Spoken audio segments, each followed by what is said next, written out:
ব্যর্থতার ধারাবাহিকতা, ফের গুড়িয়ে গেল হোম ম্যাচের অপরাজেয় তকমা। 40তম জন্মদিনে নিজের ব্যাটিংয়ে ব্যর্থ হলেও তাকে জয় উপহার দিলেন রোহিত শর্মা। পন্টিং না খেলায় অধিনায়কত্ব করেন রোহিত। আর স্লো পিচে 160-এর লক্ষ্যমাত্রা নির্ধারণ করেও কাব্যে উপেক্ষিতই গৌতম গম্ভীর। 17 রানের 3 উইকেটে পেলে আর এক ট্র্যাজেডির নায়ক সুনীল নারিন। অথচ ম্যাচটা শুরু হয়েছিল ইউসুফ পাঠানের বিস্ফোরক ব্যাটিং দিয়ে। এদিন টসে জিতে ব্যাটিং নেন গম্ভীর। 3টি 4 ও 1টি 6 দিয়ে শুরু করেন পাঠান। 6 বলে 19 রান দিয়ে দ্বিতীয় ওভারেই আউট হয়ে যান তিনি। 26 রানে ভাজ্জিরাতে ক্যাচ দিয়ে ফেরেন গম্ভীর। কালিস 37, মর্গ্যান করেন 31।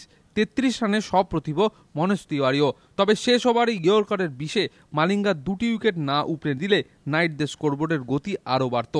নারিনের বলে বোল্ড, মাত্র 2 রানে প্যাভিলিয়নে ফেরেন বার্থডে বয়। তবে গম্ভীরের তৃতীয় স্পিনার খেলানোর ফাটকা ধোপে টেকেনি ডোয়েন স্মিথ, রোহিত শর্মাদের সামনে। সেনানায়ক ইকবাল আবদুল্লাহ দুজনেই রান দিয়েছেন যথেষ্ট। ব্যতিক্রম একমাত্র সুনীল নারিন। বালাজির বুদ্ধিদীপ্ত বোলিংয়ে ম্যাচ গড়ায় শেষ ওভার পর্যন্ত। শেষ ওভারে ম্যাচ বের করে নিয়ে যান ভাজ্জিরা। এবিপি আনন্দ।